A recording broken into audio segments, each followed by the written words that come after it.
মাস পেরিয়ে গেছে। 6 মাসে এদেশে গণহত্যাকারীদের বিচার, গণহত্যাকারী এবং 16 বছর ধরে গুম খুন হত্যা হামলা টাকা লুণ্ঠনকারীদের গ্রেপ্তার, এই বিষয়ের যে অগ্রগতি জাতি প্রত্যাশা করেছিল, এমনকি এই গণহত্যার সময় গণহত্যার পক্ষে সংগ্রাম করতে গিয়ে যারা আহত হয়েছে নিহত হয়েছে তাদের যে দাবি, তাদের চিকিৎসা এবং খুনিদের বিচার, এই সব বিষয়ে অগ্রগতি খুব সামান্য। বিশেষ করে আওয়ামী লীগের যেসব খুনি লুটপাটকারী যেসব নেতারা দম্ভ করছিলেন এবং প্রকাশ্যে হত্যার হুকুম দেওয়া বা হত্যা সংশ্লিষ্ট কাজে অংশ নেওয়া, তাদেরকে পর্যন্ত গ্রেপ্তার হতে আমরা দেখছি না।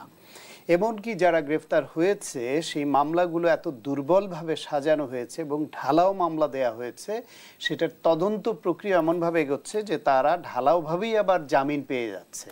ইতিমধ্যেই কিছুদিন আগে দেখলাম 600-র মতো নেতাকর্মী জামিন নিয়েছে আদালত থেকে।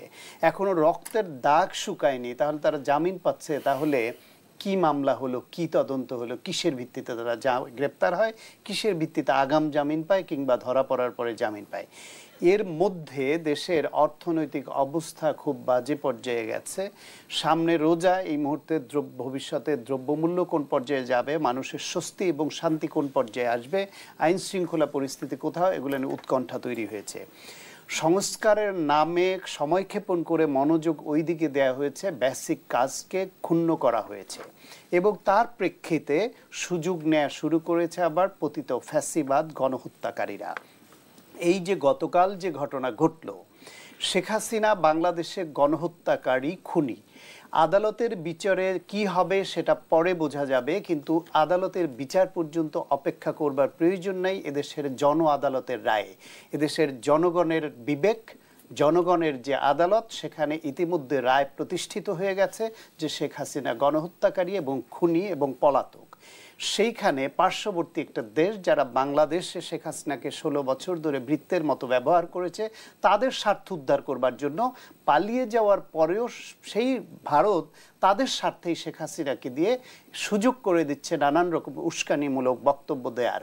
এই ভদ্র মহিলার আগে তার বক্তব্য শুনে শুনে এত বিরক্ত হতাম যে এক পর্যায়ে তার কথা শোনা প্রায় ছেড়েই দিয়েছিলাম, জানি উনি কি বলবেন এবং ওনার প্রেস কনফারেন্সে ওনার অনুগত সাংবাদিকরা কি প্রশ্ন করবেন এবং কি জবাব দেবেন, এগুলা বলার আগে আমরা বলে দিতে পারতাম যে আজকের বক্তব্য নিয়ে এসব বলবেন। 6 মাস পরে এসে শেখ হাসিনার এই উস্কানিমূলক বক্তব্যের পেছনে কোনো ষড়যন্ত্র দেখেন কিনা? 6 মাস পরে এসে কালকে উনি যে বক্তব্য দিয়েছেন, ঠিক আগের ধারাবাহিকতায় সে একই রকম ঔদ্ধত্য, একই রকমের সেই খুনি মানসিকতা নিয়ে করেছেন এবং একই রকমের প্রতিশোধ পরায়ণ হয়ে তিনি যে গণঅভ্যুত্থানের যে শক্তি, শহীদ, আহত, তাদেরকে যেভাবে তিনি ডক্টর মোহাম্মদ ইউনূস সে মাস্টারমাইন্ড দিয়ে খুব পরিকল্পিতভাবে ক্ষমতা দখল করবার জন্য ক্ষমতার লোভে এ খুন করেছে, সুতরাং তিনি এসে বিচার করবেন।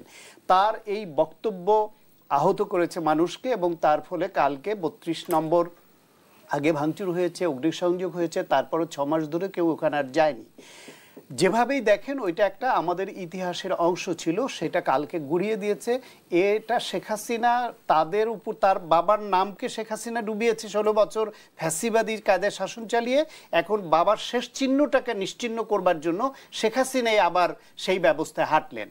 তিনি পালিয়েছেন, তার নেতারা পালিয়েছে, আত্মগোপনে আছে, কিন্তু তাদের যেসব নেতাকর্মী এখনো বাংলাদেশে আছে তাদেরকে আবারও ভার্নারেবল করে তুলছে শেখ হাসিনা। এবং আওয়ামী লীগের উচিত তাদের স্বার্থে ভবিষ্যতে যদি রাজনীতি করতে চায়, আদালত কর্তৃক বা কোনোভাবে যদি এই দলটি নিষিদ্ধ না হয় এবং রাজনীতি করবার সুযোগ পায়, তাহলে এই দলটি তাদের রাজনীতির স্বার্থে, তাদের ভবিষ্যতের স্বার্থে উচিত শেখ হাসিনাকে বয়কট করা। না হলে এইরকম বাজে কথা বলা একজন এইরকম গণহত্যাকারী খুনি তিনি বলবেন, আর বাংলাদেশে তার কর্মীদেরকে এবং তাদের সম্পদ ভার্নারেবল হবে, উস্কানি দিয়ে মব তৈরি হবে, এই কাজটা শেখ হাসিনা করছেন। এবং এর পিছনে ষড়যন্ত্র থাকা অস্বাভাবিক নয়, এই জন্য দেশ খানিকটা স্থিতিশীলতার দিকে আসছে।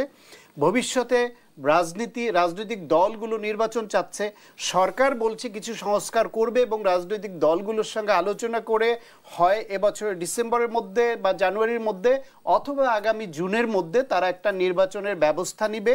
সেই আলোচনা ২৬ সালের জুনের মধ্যে সেই আলোচনা যখন এগিয়ে যাচ্ছে, সেই সময় শেখ হাসিনা ভারতে বসে এইরকমভাবে বক্তব্য দেওয়া, বক্তব্যের পরে নানান মহল থেকে এইরকম বুলডোজার মিছিল নিয়ে এই আক্রমণের ঘোষণা দেওয়া এবং এইভাবে নির্বিঘ্নে বিভিন্ন জায়গায় এরকম আক্রমণ করতে পারা, এই ক্ষেত্রে কোনো হিডেন এজেন্ডা আছে কিনা, ইন্ডিয়ার এজেন্ডা আছে কিনা, এবং ইন্ডিয়ার এজেন্ডা মোতাবেক শেখ হাসিনা না হলে এই বক্তব্য তো দিত না।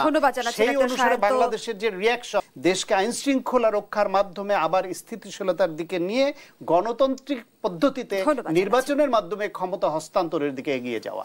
জনাব এম এ আজিজ, আমরা যেমনটি দেখলাম শেখ হাসিনার উস্কানিমূলক বক্তব্য বনাম উত্তপ্ত রাজনৈতিক পরিস্থিতি, যেমনটা একটা সায়ন্ত সুস্পষ্টভাবে বলছিল। সপ্তাহে মোদির সাথে ট্রাম্পের বৈঠক আছে। নির্বাচন হওয়ার পরে, অর্থাৎ আমেরিকার নির্বাচন হওয়ার পরে, ট্রাম্প জেতার পরে ধরে নিয়েছিল মোদি বন্ধু। আপনি দেখেন 10 তারিখে নূর হোসেন দিবসেও কিন্তু শেখ হাসিনা বলেছিল যে তোমরা ট্রাম্পের ছবি নিয়ে মিছিল করো। ছাত্র জনতা সবাই মিলে আপনারা এটা প্রতিহত করেছে। আমি এর আগেও বেশ কয়েকবার আমি বলেছি যে যেহেতু নির্বাচন সামনে মনে করা হচ্ছে, রাজনৈতিক দলগুলি, ছাত্ররা একে অপরের সমালোচনা কিছু কিছু করছিল। আমি কিন্তু বলেছিলাম যে ফেসিবাদের বিরুদ্ধে কিন্তু সবাই ঐক্যবদ্ধ আছে, কারণ ফেসিবাদ উকি ঝুঁকি মারলেই কিন্তু সবাই ঐক্যবদ্ধ হবে। এখন ধরেন শেখ হাসিনা ভারতে আছে, আপনি খেয়াল করেন পার্লামেন্টারি পার্টির সিদ্ধান্তে আপনার শেখ হাসিনাকে আশ্রয় দেওয়া হয়েছে। আমাদের দেশের সরকার কিন্তু তাকে অলরেডি ফেরত চেয়েছে, যেহেতু বন্দি বিনিময় চুক্তি আছে তার প্রেক্ষিতে ফেরত চেয়েছে, উত্তর দেয় নাই। পাসপোর্ট বাতিল করেছে শেখ হাসিনার, পাসপোর্ট কিন্তু তারা রিনিউ করেছে। কতটা উদ্ধত্ত!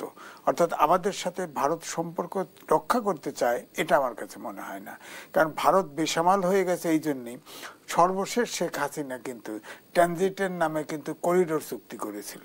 এই করিডোরটা কিন্তু আর পাওয়ার সম্ভাবনা নেই। তার 7 সেক্টরের জন্য করিডোরটা খুবই জরুরি ছিল। ভারতের ইন্ধন ছাড়া শেখ হাসিনা ভারতে বসে রাজনৈতিক কর্মকাণ্ড চালিয়ে যেতে পারে কি না, আমি এটাই বলছি। এই জন্য আলাদাভাবে কিন্তু শেখ হাসিনা এবং ভারতকে আলাদাভাবে দেখার সুযোগ নাই। আমি এই জন্য উদাহরণগুলি দিলাম যে ভারত যা কিছু করেছে, তার যে ধরেন প্রায় 30টার মতো চুক্তি সমঝোতা স্বাক্ষর করেছে ভারতের পক্ষে সবগুলি, এগুলো যদি তারা মনে করছে যে এই শেখ হাসিনা ছাড়া তাদের এই চুক্তিগুলি বাস্তবায়ন হবে না এবং তাদের বাংলাদেশকে অনুগত রাখতে পারবে না। আপনি দেখেন দক্ষিণ এশিয়া নয়, এশিয়ার ভিতরে কোনো দেশের সাথে ভারতের ভালো সম্পর্ক নাই, কারণ ছাত্র জীবনে স্লোগান দিয়েছি ভারতীয় সম্প্রসারণবাদ ধ্বংস হোক নির্বাণ যাক। মালদ্বীপের মতো দেশের সাথেও সম্পর্ক ভালো রাখতে পারে নাই, কিন্তু ভিন্ন ভিন্ন ডিসিশন খুঁজে নিয়েছে। ধরেন চিকিৎসার জন্য ভারতে যেত, এখন যায় ব্যাংককে, থাইল্যান্ডে। আগে গার্মেন্টসের 80% তুলা কিন্তু ভারত থেকে আমদানি হতো, এটা অনেকেই আলোচনা আনে নাই। এখন কিন্তু সাউথ আফ্রিকার থেকে তুলা আসে, মালয়েশিয়ার ওয়ার হাউস করেছে, সব মালয়েশিয়ার থেকে নিয়ে আসে। ট্যুরিস্ট যায় না, ট্যুরিস্ট যায় গেছে থাইল্যান্ড, মালয়েশিয়া ইত্যাদি ইত্যাদি। সুতরাং এখন তো ওখানেই প্রতিবাদ উঠছে। তার ভিতরেও শেখ হাসিনাকে এই দেশে আবার নতুন করে ফেরানোর জন্য তার কোনো অন্ত নাই।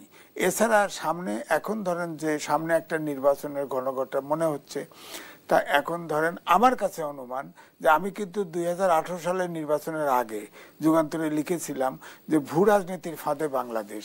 আমার মনে হয় সেইটা আবার জেগে উঠেছে। এখন পাকিস্তানকে সক্রিয়, ভারত তো আছেই, চীনও কিন্তু আমাদের সাথে সম্পর্ক রাখছে। আমরা গতকালের ঘটনা যেমনটি দেখেছি যে আন্তর্জাতিক অনেক গণমাধ্যমেই কিন্তু উঠে এসেছে ভাঙচুরের ঘটনা। সেই জায়গা থেকে দেশকে অস্থিতিশীল করে বহির্বিশ্বে বাংলাদেশের ভাবমূর্তি ক্ষুণ্ণ করার চেষ্টাই কি করছে কিনা? এটা ভারত তো করছেই। যে এখন বললাম না, সামনের সপ্তাহে ট্রাম্পের সাথে তার সম্পর্ক আছে, সে বৈঠক হবে, সেখানে হয়তো উপস্থাপন তো বাংলাদেশ করবে যে বাংলাদেশের এই অবস্থা। কিন্তু আমি কিন্তু অন্যভাবে দেখি। দেখেন, 6 মাস এই সরকার ক্ষমতায় আসে, রাষ্ট্র পরিচালনার কোনো একটা সেক্টর নিয়ন্ত্রণে আনতে পারে নাই। এখন যে এই ভাঙচুরটা হলো, এটা তো 6 মাস পরে এদেশের তো যদি আইনের শাসন, সুশাসন, আইন শৃঙ্খলা বাহিনীর যদি স্ট্রিমলাইন করতে পারতো, তাহলে তো এটা তাদের চেক দেওয়া উচিত ছিল। এই সরকারের ব্যর্থতা। সরকার উল্টা বলছে যে আপনার জনগণের রোষ, তাদের উস্কানির কারণে জনগণের রোষ। জনগণের রোষ দমানোর জন্য তো সরকার আছে, করে নাই কেন? আমি তো বলি যে সরকারের ভিতরেও সরকার আছে। কারণ এই যে বহির্বিশ্বের যেসব উস্কানি, আমার তো মনে হচ্ছে যে দেশটা অনেক আগে, ফখরুল ইসলাম আলমগীর বলেছিল প্রায় 3 মাস আগে যে আমরা বিরাজনীতিকরণ চাই না, আমরা -2 চাই না। সরকারের ভিতরে সরকার আছে, তারা এই চক্রান্তের সাথে ভারতের সাথে লিপ্ত আছে। এবং এই জন্য আমি বলবো, ধরেন এই যে ভাঙচুর হয়েছে, কি বিকল্প ছিল এর বাইরে বলেন? যদি ধরেন আওয়ামী লীগ তো আপনার ধরেন নেতারা চলে গেছে। কিন্তু জনাব এম এ আজিজ, আমরা দর্শক দেশ সম্প্রতি পর্যায়ে একটা বিরতি নিচ্ছি, সাথেই থাকুন। বিরতির পর আবারও আমন্ত্রণ জানাচ্ছি, আপনারা দেখছেন দেশ টেলিভিশনের নিয়মিত আয়োজন দেশ সাম্প্রতিক, নিবেদন করছে Arail angle channel and square বার। আমরা আবারও ফিরছি আলোচনায়। জনাব এম এ আজিজ, যে ভূমিকা কি জানতে চান বিএনপি নেতা হাফিজউদ্দিন আহমদ, দেশ ভালো দিকে যাচ্ছে না শঙ্কা বিএনপি নেতাদের, কি বলবেন?